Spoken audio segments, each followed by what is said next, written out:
You know those small, impulsive buys we all make? A coffee here, a food order there? Well, what if I told you those harmless little purchases are actually part of a really dangerous cycle? In this explainer, we're going to pull back the curtain on something called the instant relief trap. And you're going to see how it might be quietly robbing you of your future. So where does this whole thing even begin? It's not with some huge, dramatic financial mistake. Nope, it's way, way sneakier than that.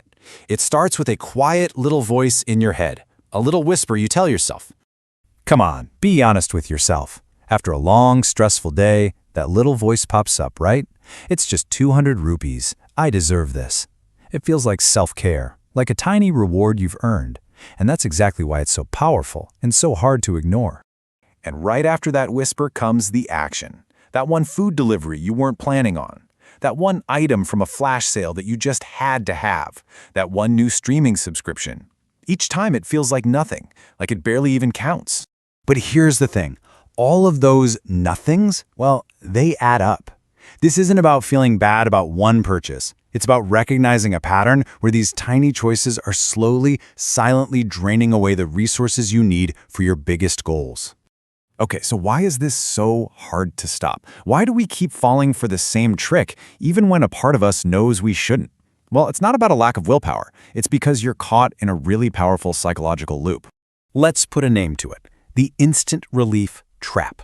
See, this is the moment you're not actually buying things anymore. You're buying an escape from stress, from boredom, from feeling tired. It's a coping mechanism, and honestly, it works, for a few minutes anyway. The trigger is almost always some uncomfortable feeling. You're exhausted from work, you're bored out of your mind, you're stressed about a deadline.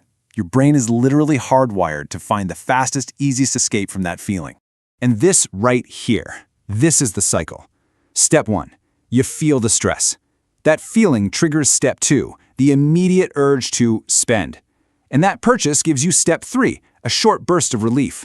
But the original problem is still there. So, eventually, you hit step 4. The stress comes right back, and the whole cycle starts over again. This is the absolute key to understanding everything.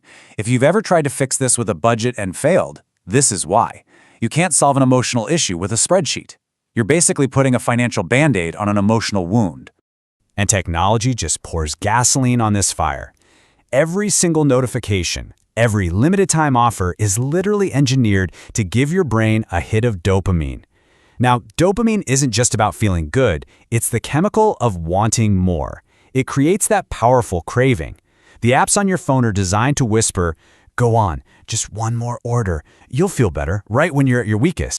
All right, we get the emotional part. Now let's talk about the cold, hard numbers. Let's really look at the damage this silent leak is doing and see how just a little snowballs into a massive, massive problem. A few hundred rupees here, a few hundred there, it really doesn't feel like a big deal at the time. But you blink, and suddenly you've spent an extra 5,000 rupees in a month. Maybe that doesn't sound like the end of the world, but believe me, it's just the start. Now, let's just zoom out a little bit. That 5,000 rupees a month, that becomes 60,000 rupees a year. Just gone. Think about what that is. That's a whole vacation. That's a huge chunk of an emergency fund. That's a serious investment, just vanished into thin air. And what happens if this goes on for 5 years, 10 years? We are literally talking about lakhs of rupees, an amount of money that could have completely changed your life, all leaked away one tiny purchase at a time. And that's the gut punch, isn't it? It's not about making one mistake. It's about a slow, steady leak that has been draining away your potential. That's the down payment on a house, the seed money for a business, the financial freedom you could have had, just gone. Okay, I know. Hearing all that can feel pretty rough. But the point of all this is not to make you feel guilty. Guilt is useless. The key is to stop fighting yourself and instead fix the system that's setting you up to fail. So let's talk about how to do that. Here is a simple 5-step game plan. First, get the temptation out of sight. Move all those shopping and food apps off your home screen. Second, you have to create friction. Delete your saved credit card details. Make it harder to buy on impulse. Third, create a pause, the 24-hour rule. For anything that's not essential, you have to wait a full day. Fourth, and this is so important, you have to replace the habit. Find a new source of relief, something that's actually good for you, like going for a walk or calling a friend. And finally, number 5, make your progress visible. Every time you resist an urge, you move that exact amount of money into a separate account called a freedom fund. And this is where the magic happens. You're not just depriving yourself, you are literally rewiring your brain. Because when you see that freedom fund balance go up, you get a hit of dopamine from saving. All of a sudden, saving feels better than spending. Dopamine is finally on your team. So as we wrap this up, let's just take a step back and think about the real nature of this trap. It isn't some loud, obvious enemy. It's something way more subtle, and because of that, way more dangerous. And that's the real trap, isn't it?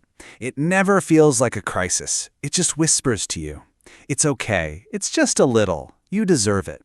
And it keeps whispering, day after day, until you wake up one morning and realize that years, actual years, are just gone. So I want to leave you with this one question. Just think back on this past month. How many times did you buy a few minutes of relief instead of investing in your long-term freedom? How many times did you trade a piece of your future for a little hit of comfort right now? But as powerful as this whole cycle is, what we've talked about today, it's not even the biggest trap out there. There's something else, something even bigger, holding people back. The deepest trap, the one that truly keeps people from living the life they want, it has nothing to do with how much money you're spending. It's not about your finances at all. It's a single, powerful belief, living inside your mind. And in our next explainer, we're going to drag it out into the light. Thanks for tuning in.